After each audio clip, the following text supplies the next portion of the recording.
Welcome to this video lesson. Reading difficulty is often the result of a host of interactive factors or contributing causes. These factors may be classified as cognitive, language-based, emotional, physical, social, cultural, economic, and educational. Although each of the major factors will be discussed in isolation, it should be emphasized that often no one factor causes reading problems. In general, the cause is an interaction of several factors. In this video lesson, we will be discussing the cognitive factors. A number of cognitive factors are possible causes of reading problems. These include overall cognitive ability or ability to learn, memory, associative learning, and the ability to pay attention. Generally speaking, the brighter the students, the better they read. Cognitive ability affects language development. Delayed language development may hinder reading development. Students with very limited language or cognitive ability, for instance those with profound disabilities, may never learn to read. Students with less severe disabilities, on the other hand, should meet with some success in learning to read. Of course, the relationship between cognitive ability or language development and reading achievement is not one-to-one. Other factors such as the quality of the program, the amount of voluntary reading, and the motivation of the students enter into the equation.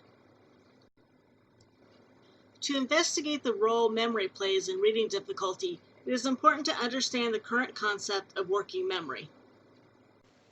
Memory is composed of three essential processes: encoding, storage, and retrieval. Outside data is translated into a code, or encoded, that is placed into working memory and then into long-term memory, from which the data can later be retrieved through recall or recognition. The memory process begins when raw data enters the sensory register. It is held there for only about a second. During that time, attentional processes select from all the data entering the sensory register those stimuli that we wish to process further. Stimuli not chosen fades away. Chosen sensory data enters a short-term storage facility known as working memory. Working memory is a limited-capacity cognitive system used to temporarily store and manipulate data such as numbers or words. It is the system that temporarily stores information during the performance of such cognitive tasks as reading a sentence or working out a math problem in one's head. The term short-term memory is sometimes used as a synonym for working memory. However, strictly speaking, short-term memory refers to storage only. Working memory includes both storage and manipulation. Working memory simultaneously stores and processes information and is composed of the following subsystems: the central executive, the phonological loop, which temporarily stores verbal or acoustic information, a visual-spatial sketchpad, which temporarily stores visual images, and an episodic buffer, which integrates verbal and visual information with input from long-term storage into a unitary, episodic, or story-like representation. Most information is encoded phonologically. If we saw three geometric figures and wanted to remember them, we would most likely encode them by saying their names: circle, square, triangle. Spoken words are entered directly into the phonological loop. Written words must be converted into an articulatory code before entering into the phonological loop. People make use of both acoustic and articulatory encoding. They may simultaneously hear a word and feel themselves saying it in their heads. Ineffective phonological encoding may be at the heart of word recognition, comprehension, and vocabulary difficulties. To help you visualize what I have just described, here is a model of working memory. Pause this video lesson to study the diagram. Inefficient use of working memory may also hinder comprehension. Because the words in the beginning of a sentence are stored in working memory while the rest of the sentence is being processed, an efficient working memory is crucial to comprehension. In their observations, 2 researchers found that teachers often judge students with low working memory as having attention problems. The teachers described the students as having short attention spans, being easily distracted, or having difficulty concentrating. However, the researchers found that reduced working memory was the root problem in this instance.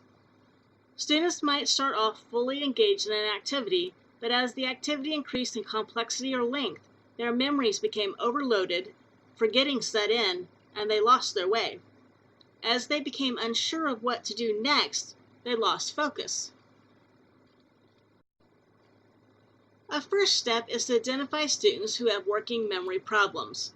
Possible signs of reduced working memory are difficulty following directions, difficulty recalling information or directions. A student might remember part of a dictated sentence.